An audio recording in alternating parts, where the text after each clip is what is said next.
2016 সালের অক্টোবর মাসে দিনাজপুরের পার্বতীপুরে পূজারানী দাস নামের এক 5 বছর বয়সী কন্যা শিশুকে নৃশংস ধর্ষণকাণ্ডের ঘটনা ঘটে তারই প্রতিবেশী সাইফুল ইসলাম কর্তৃক। এবং সে সাইফুল ইসলাম ওই মেয়েকে ধর্ষণ পরবর্তী সময়ে সারা গায়ে বিড়ির ছেঁকা দিয়ে হত্যার চেষ্টা করে, যদিও মেয়েটা লাকিলি বাইচা যায়। এবং সবচেয়ে অমানবিক ব্যাপার যেটা, ওই জঙ্গি জানোয়ার অমানুষের বাচ্চাটা সেই ছোট মেয়েটার গোপনাঙ্গে ব্লেড চালনা করে তারপর এই অমানবিক কাজটা করে। কতটা নৃশংস চিন্তা করেন। পরদিন সকালে তাকে উদ্ধার করা হয় এবং 2016 থেকে 2021 সাল পর্যন্ত তার বিচার চলে এবং রায়ে 2021 সালে সেই সাইফুল ইসলামের যাবজ্জীবন কারাদণ্ড হলেও পরবর্তী সময়ে সে 2025 সালের 19শে ফেব্রুয়ারি জামিন পায়। সেই ছোট্ট 5 বছর বয়সী কন্যাটাকে এমনভাবে আহত করা হয়েছে যে অনেক সার্জারির পরও এখনও তার অলওয়েজ কন্টিনিউ তার প্রস্রাব ঝরে। একটা মেয়ের জীবন কিভাবে সে নষ্ট করে দিল। কিন্তু দেখেন, আসামি ঠিকই জামিন পেয়ে গেছে এবং পূজার মা বলতেছে যে যখন সে সামনে ঘুরে আমার তখন মনে হয় আমি সন্তানের সবচেয়ে ব্যর্থ মা বা অভিভাবক।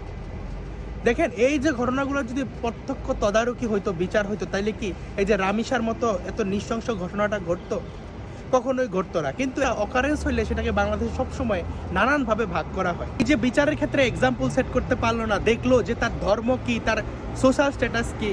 একে তো তার বাবা একজন নিরীহ গরিব ভ্যান চালক এবং দ্বিতীয়ত সে হিন্দু। এখন বলবে ভাই এখানেও হিন্দু মুসলিম করে না। ভাই দেখেন, যেই দেশে ফারাবির মতো একটা জঙ্গি প্রত্যক্ষ ব্লগার কিলিংয়ের উস্কানিদাতা সে হিন্দু ধর্ম নিয়ে একটার পর একটা কটূক্তি করে যাওয়ার পরও তার বিরুদ্ধে চার্জ নেওয়া হয় না, মামলা নিতে বলে গেলে দেখতেছি উপরের না আছে।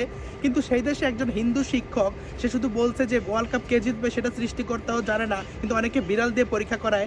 সেই শিক্ষককে ধর্ম অবমাননার দায়ে ফাঁসাইয়া জেলে নেওয়া হয়। সেই দেশে আপনি কি লয়ের ইকুয়ালিটি বিশ্বাস করেন? হিন্দুদের জন্য আইনের সমতায় বিশ্বাস করেন? বাংলাদেশে কখনোই কোনো হিন্দু যখন আক্রান্ত হয় সেটার বিচার হয় না, হাজার হাজার প্রমাণ দিয়ে দেখানো যাবে। সুতরাং এমন একটা পারসেপশন ক্রিয়েট হওয়া খুবই নর্মাল কিছু। হিন্দু এক পান ব্যবসায়ীকে 20 টাকার পান বাকি না দেওয়ায় তাকে অন্ডকোষে লাথি মেরে হত্যা করছে এক ঈশা মোল্লা। এবং সেটা যখন আমি বলছি যে হিন্দু হওয়ার কারণে তাকে মারা হয়েছে, তখন বলে ভাই এটা কিভাবে হিন্দু হওয়ার কারণে মারা গেল? ভাই আপনি চিন্তা করেন, একজন হিন্দু যতই প্রভাবশালী হোক, বাংলাদেশে কি কোনো মুসলিম ব্যবসায়ী যত গরিবই হোক, সে যদি পান না দেয় তাকে লাথি দিয়া মাইরা ফেলতে পারবো? আপনি কখনো চিন্তা করেন কখনো এমন এক্সাম্পল আছে? তো এটা কেন হয়েছে? কারণ সেই যে ঈশা মোল্লা সে দেখছে সে মেজরিটি সম্প্রদায়ের মানুষজন, সে যদি এই গরিব, দ্বিতীয়ত সে হিন্দু, তারা যদি মাইরা ফেলে তাহলে সেক্ষেত্রে তার কোনো দায় নাই, খালি লাথি দিয়া মাইরা ফেলছে। তো এই ব্যাপারগুলো যদি সাম্প্রদায়িক না হয়, কোন ব্যাপারগুলো সাম্প্রদায়িক? তাহলে আপনি উল্টা সিনারিও চিন্তা করেন, মুসলিম কোন ব্যবসায়ীকে হিন্দু একজন প্রভাবশালী লাথি মাইরা ফেলছে বা কখনো কি মাইরা ফেলতে পারবো? যদি দুইটাই হইতো তাইলে সেটা হইতো যে ইন জেনারেল ঘটনা, অনেক মুসলিম প্রভাবশালী অনেক মুসলিম ব্যবসায়ীকে মারলে সেটা হইতে পারে যে নর্মাল সিনারিও।